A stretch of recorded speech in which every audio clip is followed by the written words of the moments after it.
السلام علیکم ورحمۃ اللہ وبرکاتہ۔ ان الحمد للہ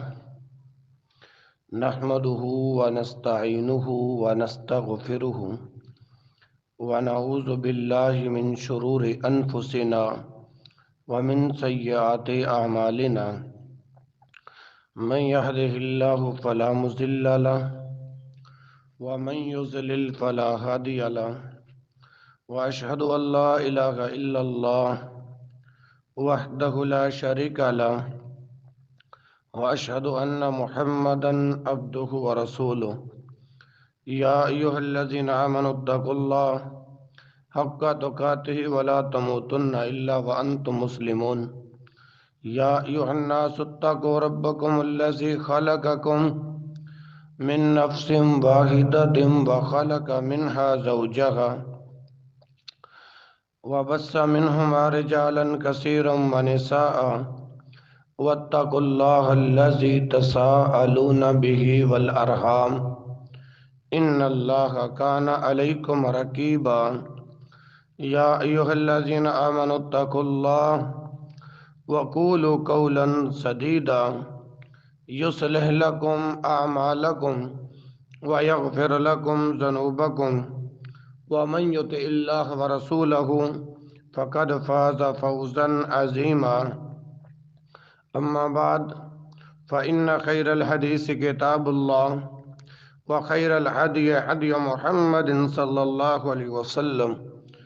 وشر الأمور محدثاتها وكل محدثة بدعة وكل بدعة ضلالة وكل ضلالة في النار۔ میرے محترم بھائیوں اور بزرگوں، وسیلہ کے انواع و احکام پر کیے گئے اعتراضات کا جواب اللہ کی رحمت سے پیش کیا جا رہا ہے کہ حضرت عمر رضی اللہ عنہ نے اللہ کے پیغمبر جناب محمد رسول اللہ صلی اللہ علیہ وسلم کی ذات اقدس کے وسیلے کو کیوں ترک کیا تھا۔ اس کا جواب دیتے ہوئے مصباح الزجاجہ فی فوائد قضاء الحاجہ کے مصنف نے صفحہ 25 پر جو یہ لکھا ہے کہ حضرت عمر رضی اللہ عنہ کو نبینا آدمی کے حضرت صلی اللہ علیہ وسلم کی ذات کے ساتھ وسیلہ پکڑنے والی حدیث نہیں پہنچی تھی۔ اگر پہنچی ہوتی تو وہ یقیناً آپ صلی اللہ علیہ وسلم ہی کا وسیلہ اختیار کرتے، تو یہ جواب کئی وجوہ سے باطل ہے۔ اول یہ کہ نبینا آدمی والی حدیث بھی اس بات پر دلالت کرتی ہے جس پر حضرت عمر رضی اللہ عنہ والی حدیث، یعنی اس سے بھی توسل بالدعا ثابت ہوتا ہے،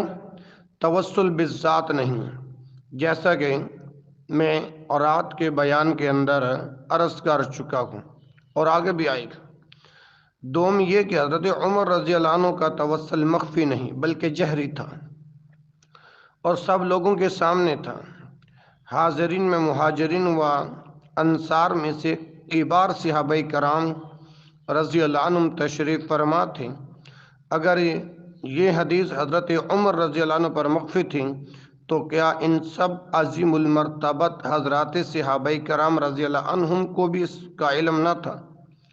سوم یہ کہ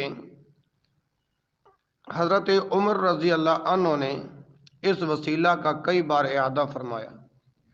جب بھی اہل مدینہ کسی خطرے میں مبتلا ہوتے یا جب بھی بارش کی ضرورت ہوتی تو حضرت عمر رضی اللہ عنہ اسی طرح کیا کرتے تھے، جیسا کہ اس پر لفظ گانا دلالت کرتا ہے جو حضرت انس رضی اللہ عنہ سے مروی صاحب کا حدیث کے اس جملہ میں موجود ہے کہ جب بھی لوگ قحط میں مبتلا ہوتے تو حضرت عمر رضی اللہ عنہ حضرت عباس رضی اللہ عنہ سے بارش کی دعا کی درخواست کرتے۔ ابن عباس رضی اللہ عنہ نے بھی حضرت عمر رضی اللہ عنہ سے اسی طرح روایت کیا ہے، جیسا کہ ابن عبد البر نے الاستیاب کی جلد نمبر 398 میں ذکر فرمایا فرض کیا کہ حضرت عمر رضی اللہ عنہ پر یہ بات پہلی دفعہ مخفی رہی تو کیا بعد میں بھی ہر دفعہ مخفی رہی جبکہ آپ کے پاس مہاجرین و انصار موجود تھے اور وہ خاموش تھے اور حدیث زریر نبینا یعنی حدیث زریر نبینا کو پیش نہیں کرتے؟ واللہ یہ جواب اس بات کو متضمن ہے کہ سب صحابہ کرام رضی اللہ عنہم پر یہ الزام لگایا جائیں کہ وہ حدیث زریر سے مطلقاً واقف نہ تھے، یا کم از کم یہ بات توسل بالذات کے جواز پر دلالت کرتی ہے۔ پہلی بات تو بالکل واضح طور پر باطل ہے۔ دوسری بات صحیح ہے کہ اگر صحابہ کرام رضی اللہ عنہم کو یہ معلوم ہوتا کہ حدیث زریر ان کے اس فرضی وسیلہ پر دلالت کرتی ہے تو وہ کبھی بھی اللہ کے پیغمبر حضرت محمد رسول اللہ صلی اللہ علیہ وسلم کے ذات اقدس کے وسیلے کو چھوڑ کے ترک کر کے حضرت عباس رضی اللہ عنہ کے دعا کے وسیلے کو اختیار نہ کرتے، جیسا کہ میں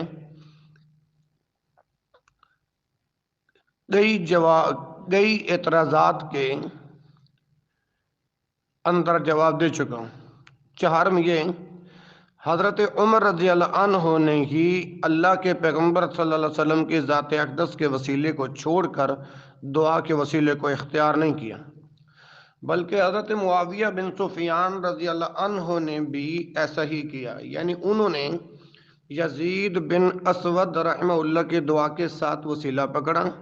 ذات اقدس صلی اللہ علیہ وسلم کا وسیلہ اختیار نہیں کیا، حالانکہ ان کے پاس بھی صحابہ کرام رضی اللہ عنہ اور جلیل القدر تابعین کی ایک جماعت موجود تھی، تو کیا حضرت معاویہ رضی اللہ عنہ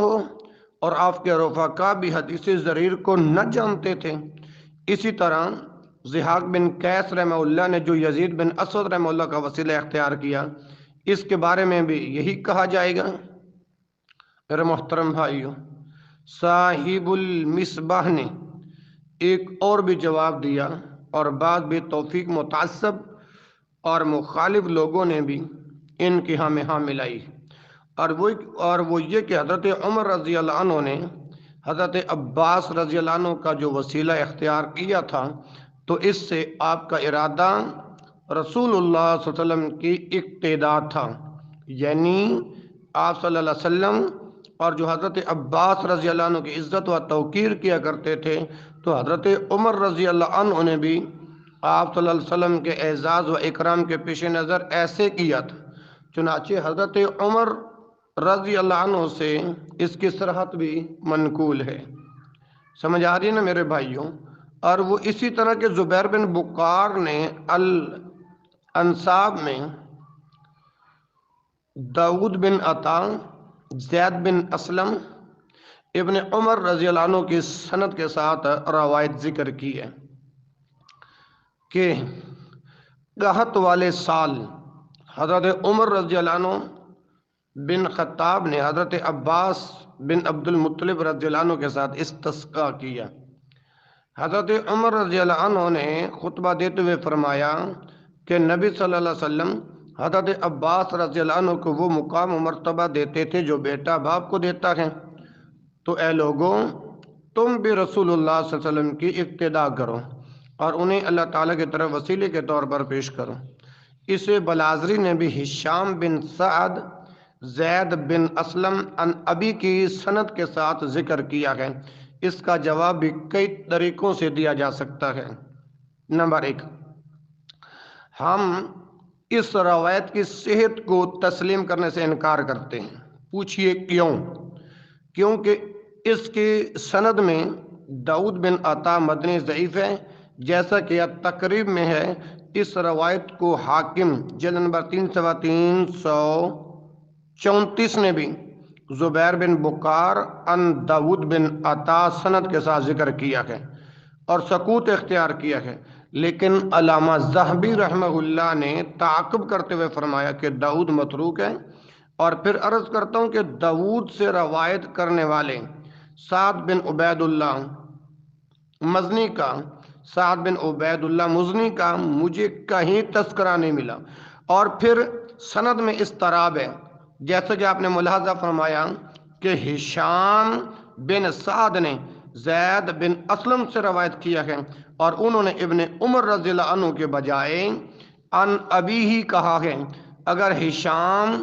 داود سے زیادہ ثقہ ہیں لیکن ہمیں ان کے سیاق کا علم نہیں ہو سکا، تاکہ ہم یہ دیکھ سکتے کہ آیا ان کے بعد ان کے اس سیاق میں داود کی مخالفت ہے یا نہیں۔ المصباح میں اس سند کے ذکر کرنے کے بعد انہوں نے جو بھی ہی کا لفظ ذکر کیا ہے اس سے آپ دھوکے میں مبتلا نہ ہوں کہ اس سے بے ظاہر یوں معلوم ہوتا ہے کہ دونوں سندوں کا سیاق ایک ہی ہے، کیونکہ انہوں نے بلازری کے حوالے سے جو ذکر کیا اس کے ماخذ فتح الباری میں بھی نہیں ہے۔ آپ ملاحظہ فرما سکتے ہیں، اٹھائیے فتح الباری جلد نمبر 2 صفحہ 399۔ اچھا، نمبر 2، اگر یہ روایت صحیح بھی ہو تو یہ اس سبب پر دلالت کرتی ہے جس کے باعث حضرت عمر رضی اللہ عنہ نے دوسرے صحابہ کرام رضی اللہ عنہم کے بجائے حضرت عباس رضی اللہ عنہ کے وسیلے کو اختیار کیا۔ یہ روایت ہرگز اس بات پر دلالت نہیں کرتی کہ حضرت عمر رضی اللہ عنہ نے نبی صلی اللہ علیہ وسلم کی ذات اقدس کے بجائے حضرت عباس رضی اللہ عنہ کے ذات کے وسیلے کو اختیار کیا تھا، کیونکہ ہم بالبداہت یہ جانتے ہیں کہ جب لوگ قحط شدید میں مبتلا ہوں اور کسی کا وسیلہ اختیار کرنا چاہیں تو وہ اس شخص سے ہرگز بے اعتنا نہیں ہو سکتے جس کی دعا اجابت اور رحمت خداوندی کے زیادہ سے زیادہ قریب ہو۔ مثال کے طور پر اگر کوئی شخص کسی بے پناہ مشکل میں مبتلا ہو اور اس کے سامنے ایک نبی ہو اور دوسرا غیر نبی، اور وہ دعا کا طالب ہو تو یقیناً وہ نبی ہی سے دعا کی درخواست کرے گا، اور اگر وہ نبی کو چھوڑ کر غیر نبی سے دعا کی درخواست کرے گا تو جاہلوں اور گنہگاروں میں سے ہو جائے گا۔ لہذا غور فرمائیے کہ اگر نبی کریم صلی اللہ علیہ وسلم کے ذات گرامی کے ساتھ یہ اپنا وسیلہ جائز ہوتا تو یہ ہو ہی نہیں سکتا تھا کہ حضرت عمر رضی اللہ عنہ اور دیگر صحابہ کرام رضی اللہ عنہ آپ کے بجائے غیر کے وسیلے کو اختیار کرتے۔ حالانکہ مخالفین کے نزدیک بھی حضرت عباس رضی اللہ عنہ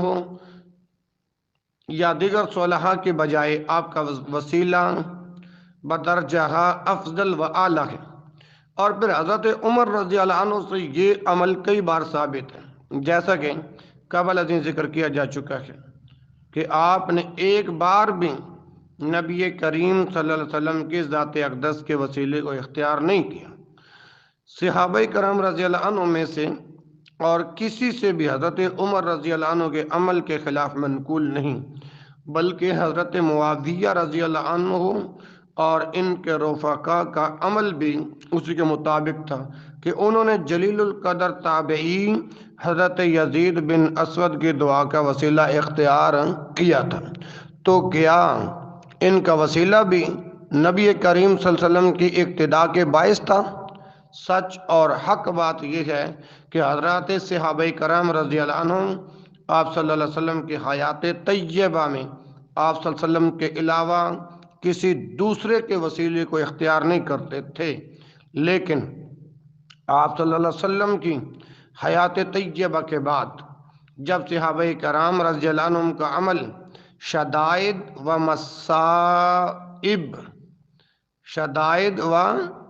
مصائب کے موقع پر آپ کی ذات اقدس کے ساتھ ترک وسیلہ تھا، تو یہ اس بات کی بہت بڑی اور واضح دلیل ہے کہ اب نبی کریم صلی اللہ علیہ وسلم کے ذات گرامی کے ساتھ وسیلہ شرعی طور پر جائز نہیں ہے۔ اگر جائز ہوتا تو مختلف حوادث و واقعات کے موقع پر صحابہ کرام رضی اللہ عنہم سے یقیناً منقول ہوتا، کیونکہ وہ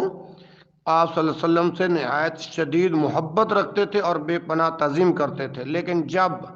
صحابہ کرام رضی اللہ عنہم سے ایک بار بھی منقول نہیں تو ثابت ہوا کہ یہ شرعی طور پر جائز نہیں بلکہ صحیح روایات کی روشنی میں ثابت یہ ہے کہ صحابہ کرام رضی اللہ عنہم نے آپ صلی اللہ علیہ وسلم کی پاک ذات کے وسیلے کو اختیار کرنے کے بجائے صالحہ کی دعاؤں کے وسیلے کو اختیار کیا۔ دوسرا شبہ حدیث ضریر پر۔ اب ہم جب کہ حضرت عمر رضی اللہ عنہ کے حضرت عباس رضی اللہ عنہ کے وسیلے کو اختیار کرنے والی حدیث پر اللہ کی رحمت سے بحث سے فارغ ہو چکے اور ثابت کر چکے ہیں کہ یہ حدیث مخالفین کے حق میں نہیں بلکہ ان کے خلاف، تو اب ہم حدیث ضریر کی تحقیق کرتے ہیں اور یہ جائزہ لیتے ہیں کہ اس حدیث کا معنی و مفہوم کیا ہے اور کیا یہ حدیث مخالفین کے حق میں ہے یا یہ بھی ان کے خلاف ہے۔ امام احمد اور کئی دیگر محدثین کرام نے صحیح سند کے ساتھ حضرت عثمان بن حنیف سے روایت نقل کی ہے کہ ایک نبینہ شخص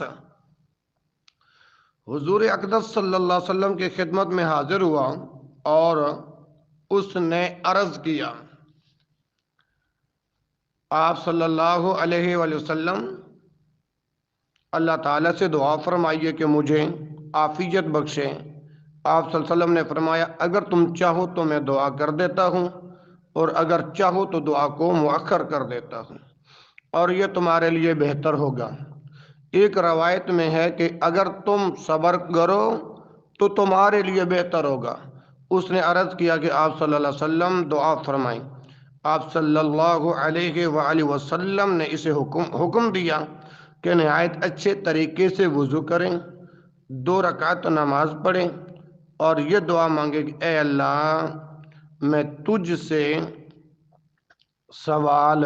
کرتا ہوں اور تیرے نبی یہ رحمت حضرت محمد صلی اللہ علیہ وسلم کے ساتھ تیری طرف متوجہ ہوتا ہوں۔ اے محمد صلی اللہ علیہ وسلم، میں تیرے ساتھ اپنے رب کی طرف اپنی اس حاجت کے سلسلہ میں متوجہ ہوتا ہوں، تو میری اس حاجت کو پورا کر دیں۔ اے اللہ اپنے نبی صلی اللہ علیہ وسلم کی میرے بارے میں سفارش قبول فرما اور میری سفارش اپنے نبی صلی اللہ علیہ وسلم کے بارے قبول فرما۔ اس نے اسی طرح کیا تو وہ تندرست ہو گیا۔ اللہ اکبر۔ اب یہ روایت جس کا میں نے آپ کے سامنے پیش کی ہے، پہلے ذرا اس کا جائزہ لیں۔ مسند احمد جلد نمبر 4 صفحہ 138، ترمذی بشرح التحفہ جلد نمبر 4 صفحہ 281 اور حدیث کا نمبر ہے 1282، ابن ماجہ جلد نمبر 1 صفحہ 418، طبرانی کبیر جلد نمبر 2 صفحہ 2 اور حدیث کا نمبر 2، حاکم جلد نمبر 1 صفحہ 313۔ سب نے عثمان بن عمر جو کہ احمد کے شیخ ہیں کے طریق سے روایت کیا گیا۔ شعبہ نے ابو جعفر مدنی سے روایت کرتے ہوئے کہا ہے کہ میں نے عمارہ بن خزیمہ سے سنا کہ وہ اسے عثمان سے روایت کرتے ہیں۔ امام ترمذی رحمہ اللہ نے اسے حسن صحیح غریب قرار دیا ہے۔ ابن ماجہ میں ہے کہ ابو اسحاق نے اسے حدیث صحیح کہا ہے۔ پھر امام احمد رحمہ اللہ نے اسے روایت کرتے ہوئے لکھا ہے کہ ہمیں شعبہ نے یہ حدیث بیان کی ہے اور اس میں ایک دوسری روایت بھی ہے جس کی محمد بن جعفر رحمہ اللہ نے مطابقت کی ہے اور اسے شعبہ سے بیان کیا ہے۔ حاکم جلد نمبر 1 صفحہ 519، امام حاکم رحمہ اللہ نے اسے صحیح الاسناد قرار دیا ہے۔ امام ذہبی رحمہ اللہ نے بھی آپ کی مطابقت کی ہے، جبکہ بعض حضرات مثلا صاحب صیانت الانسان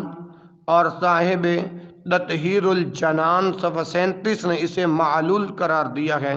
کیونکہ اس کے سند میں ابو جعفر ہے، اور امام ترمذی رحمہ اللہ فرماتے ہیں کہ ہم اسے صرف ابو جعفر کی سند سے جانتے ہیں جو کہ ختمی نہیں بلکہ وہ راضی ہیں، صدوق ہیں لیکن صحیح الحفظ۔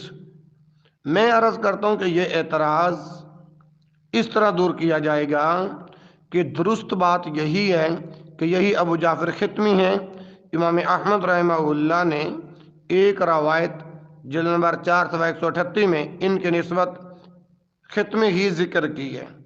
جبکہ دوسری روایت میں انہیں ابو جعفر مدنی کہا ہے۔ امام حاکم رحمہ اللہ نے بھی اسی طرح ان کا نام لیا ہے کہ وہ ختم ہی مدنی ہے۔ ختم ہی دونوں طرح سے صحیح ہے، مدنی ہے، رازی مدنی نہیں۔ معجم صغیر طبرانی اور سنن ترمذی کے طبع بولاق میں بھی، معجم صغیر طبرانی اور سنن ترمذی کی طبع بولاق میں بھی اسی طرح ہے۔ تو قطعی شکل یہی ہے کہ ختمی عمارہ بن خزیمہ سے اور وہ شعبہ سے روایت کرتے ہیں، جیسا کہ اس سند میں ہے، اور یہ صدوق ہیں، تو گویا بلا شبہ سند جید بھی۔ اب یہ اس کا تحقیقی جائزہ نکلا۔ اس حدیث سے ہمارے مخالفین استدلال کرتے ہیں کہ یہ دعا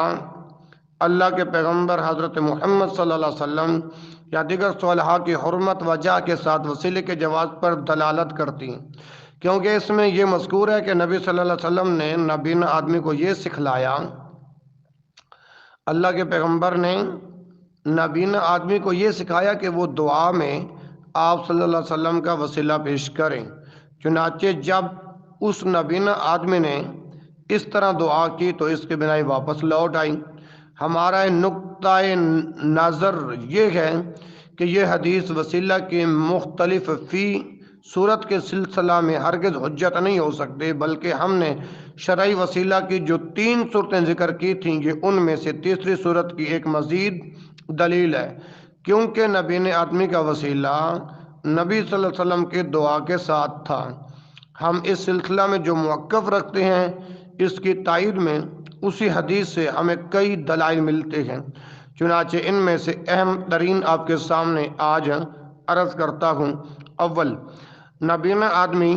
نبی کریم صلی اللہ علیہ وسلم کے خدمت اقدس میں اس لیے حاضر ہوا تھا کہ آپ صلی اللہ علیہ وسلم دعا فرمائیں، جیسا کہ اس کے قول ادعو اللہ ان یعافینی، آپ صلی اللہ علیہ وسلم دعا فرمائیے کہ اللہ تعالیٰ مجھے عافیت بخشے، سے ثابت ہے۔ یعنی اس نے اللہ تعالیٰ کے پاس آپ صلی اللہ علیہ وسلم کے دعا کے وسیلے کو پیش کیا، کیونکہ اسے معلوم تھا کسی دوسرے کی نسبت نبی کریم صلی اللہ علیہ وسلم کی دعا کی مقبولیت کی زیادہ امید ہے۔ اگر نبینا آدمی کا مقصود آپ صلی اللہ علیہ وسلم کی ذات اقدس، جاہ و حرمت یا حق وغیرہ کے ساتھ وسیلہ پیش کرنا ہوتا تو اسے آپ صلی اللہ علیہ وسلم کی خدمت میں حاضر دینے کی ضرورت نہ تھی، اور نہ اس بات کی حاجت تھی کہ آپ صلی اللہ علیہ وسلم سے دعا کی درخواست کرتا، بلکہ اسے گھر میں بیٹھ کر اس انداز کی دعا کرنی چاہیے تھی: اے اللہ، تیرے نبی صلی اللہ علیہ وآلہ وسلم کے جہاں اور ان کا آپ کے ہاں جو مقام و مرتبہ ہے، اس کے وسیلے سے سوال کرتا ہوں کہ مجھے شفا دے دے اور بینا بنا دے۔ لیکن میرے بھائیوں، انہوں نے ایسا نہیں کیا۔ اس لیے کہ وہ عربی تھے، لغت عرب میں وسیلہ کے معنی و مفہوم سے بخوبی آشنا تھے اور جانتے تھے کہ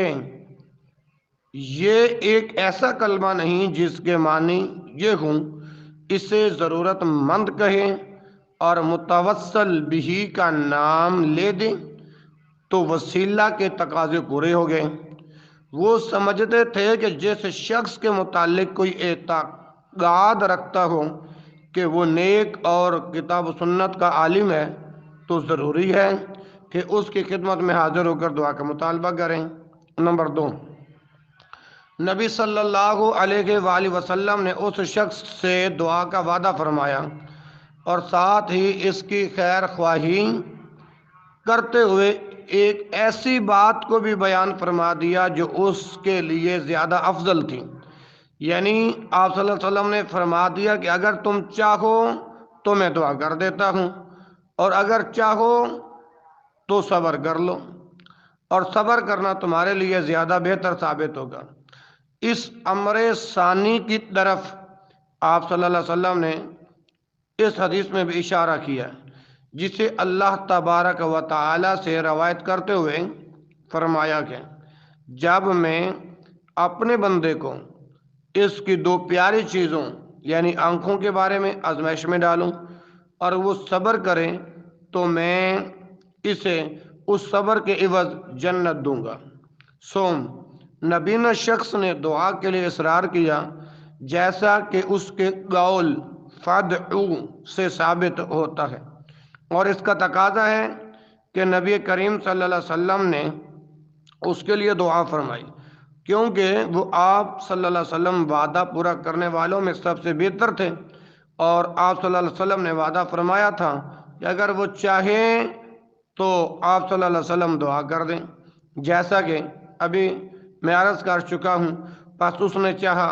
کہ آپ صلی اللہ علیہ وسلم دعا فرمائیں،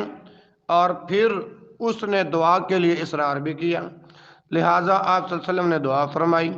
اور اس سے ہماری مراد ثابت ہو گئی۔ نبی رحمت صلی اللہ علیہ وسلم نے اپنے رحمت کے تقاضے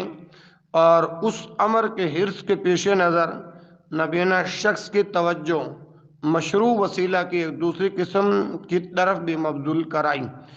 اور وہ ہے عمل صالح کے ساتھ وسیلہ۔ اس سے مقصود یہ تھا کہ خیر و بھلائی کے تمام پہلوؤں کو اس لیے جمع کر دیا جائے۔ پس آپ صلی اللہ علیہ وسلم نے اسے حکم دیا کہ وضو کر کے 2 رکعت نماز پڑھیں اور پھر اپنے لیے دعا کریں، اور ان اعمال کو نبی کریم صلی اللہ علیہ وسلم کے دعا سے پہلے اللہ سبحانہ و تعالی کے اطاعت کے طور پر پیش کرے، اور یہ اعمال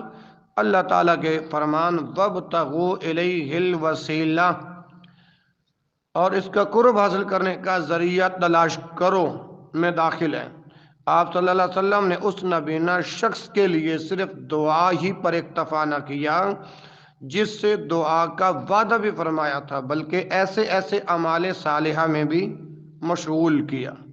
جو اللہ سبحانہ و تعالی کے اطاعت و قربت کے باعث تھا، تاکہ یہ امر اطراف و جوانب سے مکمل اور اللہ سبحانہ و تعالی کے ہاں شرف قبولیت و رضا حاصل کرنے کے زیادہ قریب ہو۔ تو اس تفصیل سے معلوم ہوا کہ یہ تمام واقعات دعا کے ارد گرد گردش کرتا ہے، جیسا کہ ظاہر ہے، اور اس میں کسی ایسی چیز کا ہرگز ذکر نہیں ہے جسے ہمارے مخالفین گمان کرتے ہیں۔ محترم بھائیو، شیخ غماری اس سے غافل رہی ہیں یا انہوں نے تغافل کیا، چنانچہ وہ المصباح صفحہ 24 میں لکھتے ہیں، اگر تم چاہو تو میں تمہارے لیے دعا کرتا ہوں۔ اس کے معنی یہ ہے کہ اگر تم چاہو تو میں تمہیں ایک ایسی دعا سکھا دیتا ہوں جسے تم مانگو، اور میں تمہیں اس دعا کی تلقین کرتا ہوں۔ یہ تعویل ضروری ہے کہ حدیث کا ابتدائی حصہ آخری حصے سے متفق ہو جائے۔ میں کہتا ہوں یہ تعویل بہت سی وجوہ کے باعث باطل ہے۔ ان میں سے ایک وجہ یہ ہے کہ نبینا آدمی نے آپ صلی اللہ علیہ وسلم سے یہ مطالبہ کیا تھا کہ آپ صلی اللہ علیہ وآلہ وسلم اس کے لیے دعا فرمائیں، یہ مطالبہ نہیں کیا تھا کہ آپ صلی اللہ علیہ وسلم اسے دعا سکھلائیں، جبکہ نبی کریم صلی اللہ علیہ وسلم کا یہ فرمان کہ اگر تم چاہو تو میں دعا کرتا ہوں اس کے مطالبے کا جواب ہے۔ تو اس سے اس بات کا تعین ہو گیا کہ آپ صلی اللہ علیہ وسلم نے اس کے لیے دعا فرمائی، اور اس مفہوم کے بغیر اور کوئی چارہ کار ہی نہیں، اور یہی معنی حدیث کے آخری حصے کے ساتھ بھی مطابقت رکھتے ہیں۔ غماری نے اس حدیث کے آخر میں آپ صلی اللہ علیہ وآلہ وسلم کا ارشاد اللہم فشفعہ فی وشفعنی فیہ، اے اللہ ان کی سفارش میرے بارے میں اور میری سفارش ان کے بارے میں قبول فرما کی تفسیر بیان نہیں کی، کیونکہ اس سے اس امر کی صراحت ہوتی ہے کہ وسیلہ نبی کریم صلی اللہ علیہ وسلم کے دعا کے ساتھ تھا، جیسا کہ میں عرض کر چکا ہوں۔ پھر غماری نے لکھا کہ اگر ہم تسلیم کر لیں کہ نبی کریم صلی اللہ علیہ وسلم نے نبینا شخص کے لیے دعا فرمائی، تو یہ امر اس بات سے مانے نہیں ہے کہ حدیث کے عموم کو کسی دوسرے کے لیے تسلیم نہ کیا جائے۔ میں کہتا ہوں یہ ایک کھلا مغالطہ ہے، کیونکہ کوئی شخص بھی اس نبینا آدمی کے علاوہ کسی دوسرے کے لیے حدیث کے عموم کا انکار نہیں کرتا، جبکہ حضور نبی کریم صلی اللہ علیہ وسلم کے رفیق اعلیٰ کی طرف انتقال کے بعد مختلف حاجتوں اور رغبتوں میں وسیلہ تلاش کرنے والوں کی نسبت سے اللہ کے نبی صلی اللہ علیہ وسلم کی دعا معلوم نہیں ہے، اور وہ آپ صلی اللہ علیہ وسلم کی وفات کے بعد آپ صلی اللہ علیہ وسلم کے دعا کے وسیلہ پیش نہیں کرتے تھے، لہٰذا حکم مختلف ہو گیا، اور غماری کا اسے تسلیم کر لینا اس کے خلاف ایک بہت بڑی دلیل ہے۔ چہارم، اللہ کے پیغمبر صلی اللہ علیہ وسلم نے اس نبینا شخص کو جو دعا سکھلائی، اس میں ایک جملہ یہ بھی ہے، اللہم فشفعہ فی، اے اللہ نبی کریم صلی اللہ علیہ وسلم کے سفارش میرے بارے میں قبول فرما، اللہم فشفعہ فی۔ میں کہتا ہوں اسے حضرت صلی اللہ علیہ وسلم کے ذات گرامی جگہ و حق کے جگہ یا حق سے وسیلہ پکڑنے پر محمول کرنا محال ہے۔ یہ جو الفاظ ہیں نا، اللہم فشفعہ فی، امام احمد رحمہ اللہ نے بھی یہ جملہ ذکر کیا ہے، اور امام حاکم رحمہ اللہ کے علاوہ اور بھی کئی محدثین نے۔ اس کی سند میرے محترم بھائیو صحیح ہے۔ اچھا، میں عرض کر رہا ہوں کہ نبی کریم صلی اللہ علیہ وسلم کی ذات گرامی جگہ یا حق سے وسیلہ پکڑنے پر معمول کرنا محال ہے، کیونکہ اس کے معنی یہ ہے کہ اے اللہ نبی کریم صلی اللہ علیہ وسلم کی میرے بارے میں شفاعت قبول فرما، یعنی آپ صلی اللہ علیہ وسلم کی دعا قبول فرما اور میری بینائی لوٹا دیں۔ شفاعت کے لغوی معنی دعا ہیں۔ حضرت صلی اللہ علیہ وآلہ وسلم، انبیاء کرام علیہ السلام اور صالحین کے بارے میں جو یہ ثابت ہے کہ وہ قیامت کے دن شفاعت فرمائیں گے، تو اس سے مراد دعا ہی ہے۔ سمجھ آ رہی ہے نا جی؟ اس سے یہ بھی معلوم ہوا کہ شفاعت دعا کی ایک مخصوص صورت ہے، کیونکہ اسی صورت میں ہوتی ہے جب دو شخص کسی ایک امر کا مطالبہ کر رہے ہوں، ان میں سے ایک دوسرے کے لیے شفیع ہوتا ہے۔ چنانچہ لسان العرب میں ہے شفاعت کے معنی کسی شفیع کا وہ کلام ہے جس کے ذریعے وہ کسی دوسرے شخص کی حاجت کے لیے بادشاہ سے گفتگو کریں۔ شافع وہ جو غیر کے لیے مطالبہ کریں اور مطلوب کی طرف سفارش کریں۔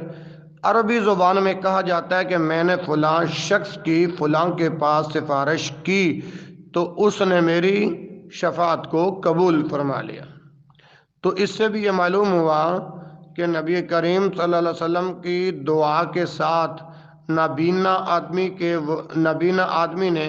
وسیلہ پکڑا، نابینا آدمی نے وسیلہ پکڑا تھا۔ اس کا وسیلہ پیغمبر کائنات صلی اللہ علیہ وسلم کے ذات اقدس کے ساتھ نہ تھا۔ اللہ اکبر اللہ۔ پنجم، نبی کریم صلی اللہ علیہ وسلم نے نبینا شخص کو جو دعا سکھلائی، اس میں ایک جملہ یہ بھی تھا وَشَفِّعْنِي فِيهِ۔ یہ جملہ اس حدیث میں آیا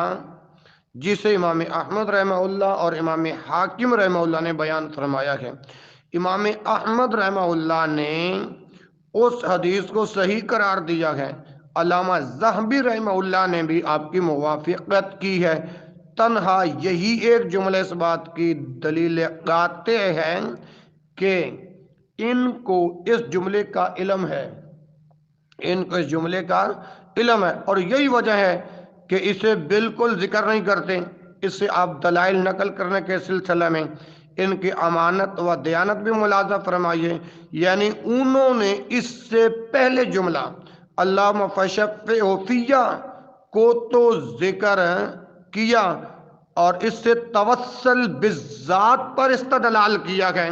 لیکن جس جملہ سے اس دلالت کی وضاحت ہوتی ہے اسے انہوں نے قارئین کے سامنے پیش نہیں کیا، عوام کے سامنے پیش بھی نہیں کیا، اس لیے کہ جو خود محروم ہو وہ کسی کو کیا دے سکتا ہے، وہ کسی کو کیا دے سکتا ہے۔ تو یہ جو جملہ کہ وَشَفِّعْنِی فِیہ اور میری شفاعت آپ صلی اللہ علیہ وسلم کے بارے میں قبول فرما، یعنی میری یہ دعا قبول کر اور میرے بارے میں نبی کریم صلی اللہ علیہ وسلم کی شفاعت کو شرف قبولیت عطا فرما، اور آپ صلی اللہ علیہ وآلہ وسلم کے دعا کے نتیجے میں میری بصارت واپس لوٹا دیں۔ اس کے سوا اس جملہ سے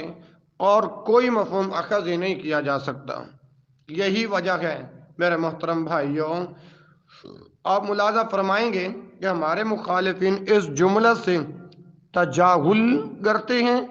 دور یا نزدیک سے قطعاً تعرض نہیں کرتے ہیں، کیونکہ تنہا یہی جملہ ان کے موقف کی تمام بنیادوں کو بیخ و بن سے اکھاڑ پھینکتا ہے۔ جب یہ مخالفین اس جملہ کو سن لیں تو وہ ایسے دیکھنے لگتے ہیں جیسے ان پر غشی طاری ہو، اور یہ اس لیے کہ نبی کریم صلی اللہ علیہ وسلم کی شفاعت نبینا شخص کے بارے میں تو سمجھ میں آتی ہے، لیکن نبی کریم صلی اللہ علیہ وسلم کے بارے میں نبینا شخص کی شفاعت کا کیا مطلب، اس کا ان کے پاس قطعاً کوئی جواب نہیں ہے۔ انہیں بھی اس بات کا شعور ہے کہ یہ جملہ ان کی تعویلوں کو باطل قرار دے رکھا ہے، اور اس کی دلیل یہ ہے کہ یہ اس جملہ کو قطعاً استعمال نہیں کرتے اور نہ یہ کہتے ہیں کہ اس نے اپنی دعا میں اس طرح کہا ہو اللہم شفع فی نبیک وشفعنی فیہ، یعنی اے اللہ میرے بارے میں اپنے نبی صلی اللہ علیہ وسلم کی اور اپنے نبی صلی اللہ علیہ وسلم کے بارے میں میری شفاعت قبول فرما۔ ششم علماء کرام نے اس حدیث کو نبی کریم صلی اللہ علیہ وسلم کے معجزات، آپ صلی اللہ علیہ وسلم کی دعا کے مستجاب ہونے اور آپ صلی اللہ علیہ وسلم کی دعا کی برکت سے اللہ تعالیٰ نے جو خرق عادت امور کا ظہور فرمایا اور مبتلا علام و مصائب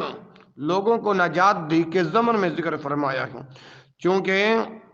نبی کریم صلی اللہ علیہ وسلم نے اس نبینا شخص کے لیے دعا فرمائی اور آپ صلی اللہ علیہ وسلم کی دعا کو اللہ تعالیٰ نے شرف قبولیت سے نواز کر اس کی بصارت کو واپس فرما دیا تھا۔ اس لیے امام بہقی رحمہ اللہ اور دیگر مصنفین نے اسے دلائل النبوہ میں ذکر کیا ہے۔ اللہ اکبر، لائٹ چلی گئی تو کیا ہوا محترم سامعین، توجہ میری طرف رہے۔ تو میں عرض کر رہا ہوں امام بہقی اور دیگر مصنفین نے دلائل النبوہ میں ذکر کیا ہے، یہ اس بات کی دلیل ہے کہ نبینا شخص کا شفاء یاب ہونا نبی کریم صلی اللہ علیہ وسلم کی دعا کی برکت سے تھا۔ اس بات کی تائید اس سے بھی ہوتی ہے کہ اگر نبینا شخص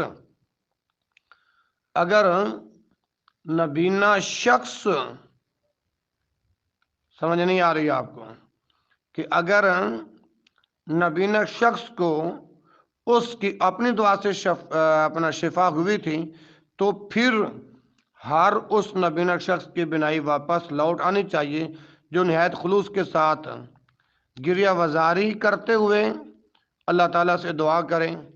یا کم از کم کسی ایک نبینا شخص کو ہی اللہ تعالیٰ نے اس کی اپنی دعا سے شفا بخش دی ہو، ایسا ہرگز نہیں اور شاید کبھی بھی نہ ہوا ہو، اور ایسا شاید کبھی بھی نہ ہو۔ اگر اس نبینا شخص کے شفا یاب ہونے کا راز اس بات میں مضمر ہوتا کہ اس نے نبی کریم صلی اللہ علیہ وسلم کے جگہ قدر و منزلت اور حق کے ساتھ وسیلہ پکڑا تھا، جیسا کہ عامت المتاخرین سمجھتے ہیں، تو اس سے تو لازم آتا ہے کہ ان تمام نابیناؤں کو بھی شفا یاب ہو جانا چاہیے جو بجاہ حضرت صلی اللہ علیہ وسلم وسیلہ پکڑتے ہیں، بلکہ اس کے ساتھ ساتھ تمام انبیاء و مرسلین، تمام اولیاء و شہداء و صالحین و تمام ملائکۃ المقربین اور تمام انس و جن کے جہاں کو بھی ملا لیتے ہیں۔ لیکن ہمیں نہیں معلوم اور نہ ہی ہم یہ گمان کر سکتے ہیں کہ حضور سرور کائنات صلی اللہ علیہ وسلم کے بعد آج تک ان طویل صدیوں میں کسی ایک نبینہ شخص کو اس طرح کے وسیلے کے ذریعے بینائی حاصل ہو گئی ہو۔ جب وہ قارئین کرام کے سامنے وہ تمام وجوہ و اسباب واضح ہو گئے جو اس بات پر دلالت کنا ہے کہ حدیث اعمیٰ سے تو صرف نبی کریم صلی اللہ علیہ وسلم کی دعا کے ساتھ وسیلہ ثابت ہوتا ہے، تو اس حدیث کا وسیلہ ذات کے ساتھ قطعاً کوئی تعلق نہیں ہے، تو اس سے بھی یہ واضح ہو گیا کہ دعا کے ان الفاظ اللہم انی اسألک واتوسل الیک بنبیک محمد صلی اللہ علیہ وسلم سے مراد نبی کریم صلی اللہ علیہ وسلم کے دعا کے ساتھ وسیلہ پکڑنا ہے، یعنی یہاں مضاف محذوف ہے اور لغت میں یہ ایک معروف امر ہے۔ مثلا ارشاد باری تعالیٰ ہے سورۃ یوسف کی آیت نمبر غالباً 82 کے اندر، فرمایا وَاسْأَلِ الْقَرْيَةَ الَّتِي كُنَّا فِيهَا وَالْعِيرَ الَّتِي أَقْبَلْنَا فِيهَا، اور جس بستی میں ہم ٹھہرے تھے وہاں سے، یعنی اہل مصر سے، اور جس قافلے میں آئے ہیں اسے دریافت کر لیجئے۔ حاضرین مجلس توجہ میری طرف، اس آیت مبارکہ میں بستی سے مراد اہل بستی اور قافلہ سے مراد اہل قافلہ ہیں۔ چنانچہ ہم اور ہمارے مخالفین اس امر پر متفق ہیں کہ یہاں مضاف جو ہے وہ محذوف ہے، اور وہ وہی ہے جو حضرت عمر رضی اللہ عنہ کی اس دعا میں بھی موجود ہے جو حضرت عباس رضی اللہ عنہ کے ساتھ وسیلہ پکڑنے کے سلسلہ میں پہلے عرض کر چکا ہوں۔ گویا تقدیر کلام یوں ہوگا انی اتوجہ الیک بدعاء نبیک و یا محمد انی توجہت بذاتک او مکانتک الی ربی، اے اللہ میں تیری طرف تیرے نبی صلی اللہ علیہ وسلم کے جاہ کا وسیلہ پکڑتے ہوئے متوجہ ہوتا ہوں، اور اے محمد صلی اللہ علیہ وسلم میں تیری ذات یا مقام و مرتبہ کا وسیلہ پکڑتے ہوئے اپنے رب کی طرف متوجہ ہوتا ہوں۔ یہ ہمارے مخالفین کا خیال ہے، یا پھر تقدیر کلام یوں ہوگا اے اللہ میں تیرے نبی صلی اللہ علیہ وسلم کی دعا کے وسیلہ کے ساتھ تیری طرف متوجہ ہوتا ہوں، اور اے محمد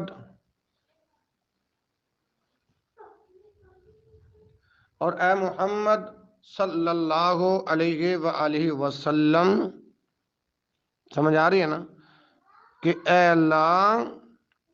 میں تیرے نبی صلی اللہ علیہ وآلہ وسلم کی دعا کے وسیلے کے ساتھ تیری طرف متوجہ ہوتا ہوں، اور اے محمد صلی اللہ علیہ وسلم میں تیری دعا کے ساتھ اپنے رب کی طرف متوجہ ہوتا ہوں۔ یہ ہمارا قول ہے۔ ان دو اقوال میں سے کسی ایک کو ترجیح دینے کے لیے دلیل کا ہونا ضروری ہے۔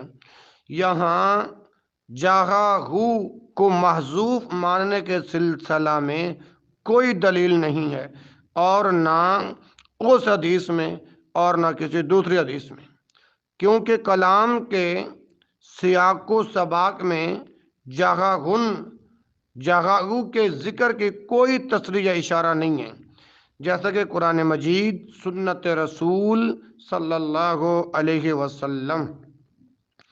اور عمل صحابہ رضی اللہ عنہ میں سے بھی کوئی دلیل پیش نہیں کی جا سکتی جو توسل جگہ پر دلالت کرتی ہو. پس ثابت ہوا ان کا جگہ کو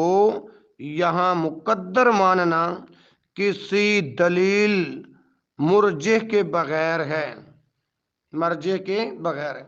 تو لہٰذا یہ پایا اعتبار سے ساکت ہے. والحمدللہ ہم نے یہاں جو مقدر تسلیم کیا ہے اس پر بکثرت دلائل پیش کیے جا سکتے ہیں، جیسا کہ وجوہ سابقہ میں پیش بھی کیے گئے ہیں. میرے بھائیوں یہاں ایک اور امر قابل ذکر ہے، اور وہ یہ کہ حدیث عامہ کو ظاہر پر محمول کیا جائے، یعنی توسل بالذات پر. تو اس سے بعد والا قول یعنی اللہم فشفع فی وشفعنی فیہ معطل ہو کر رہ جاتا ہے، اور یہ جائز نہیں. لہٰذا ضروری ہے اس جملے اور اس سے پہلے جملے کے درمیان تطبیق دی جائے، اور تطبیق کی صرف یہی صورت ہے کہ یہاں توسل بالدعا مراد لیا جائے. پس اس سے ہماری مراد ثابت ہو گئی، اور اس حدیث سے توسل بالذات کے لیے استدلال باطل ہو گیا. والحمدللہ میرے محترم بھائیوں، میں بھی یہ کہتا ہوں کہ اگر اسے صحیح تسلیم کر لیا جائے کہ اس نبینا شخص نے نبی کریم صلی اللہ علیہ وسلم کی ذات گرامی کا وسیلہ پکڑا تھا، تو یہ حکم پھر صرف نبی کریم صلی اللہ علیہ وسلم کے ذات اقدس کے ساتھ مخصوص ہوگا. دیگر انبیاء و صالحین اس میں شریک نہ ہوں گے، کیونکہ دیگر انبیاء و صالحین کو بھی اس حکم کے ساتھ ملا دینے کو نظر صحیح قبول نہیں کرتی. ٹھیک ہے نا جی؟ کیونکہ حضور سرور کائنات صلی اللہ علیہ وسلم تمام انبیاء و صالحین سے افضل ہیں اور سب کے سردار بھی. ممکن ہے کہ یہ آپ صلی اللہ علیہ وسلم کا خاصہ ہو، جیسا کہ بہت سے امور آپ صلی اللہ علیہ وسلم کی ذات گرامی کے ساتھ مخصوص ہیں. اور پھر باب خصوصیات میں قیاسات داخل نہیں ہوتے، یعنی جس شخص کی یہ رائے ہو کہ نبینا شخص کا وسیلہ نبی کریم صلی اللہ علیہ وسلم کے ذات اقدس ہی کے ساتھ تھا، تو اسے بس اسی پر اکتفا کرنا چاہیے اور اس سے آگے تجاوز نہیں کرنا چاہیے. امام احمد رحمہ اللہ شیخ عز بن عبدالسلام رحمہ اللہ سے یہی منقول ہے. انصاف کے ساتھ اس بحث کو علمی انداز میں کیا جائے تو اس کا تقاضا بھی یہی ہے کہ اس میں آپ صلی اللہ علیہ وسلم کے سوا کسی دوسرے کو شریک نہ کیا جائے. واللہ الموفق للصواب. آج اللہ کے رحمت سے ہم نے دوسرے اعتراض کا جواب بھی عرض کر دیا ہے، تو کل کی نشست میں انشاءاللہ تیسرے اعتراضات کا تفصیلی جواب عرض کروں گا. اللہ رب العالمین کے فضل و کرم سے دلائل کے ساتھ بات کی جاتی ہے. آپ اس پیغام کو، کتاب و سنت کی اس دعوت کو خود بھی سنیں اور دوسرے بھائیوں تک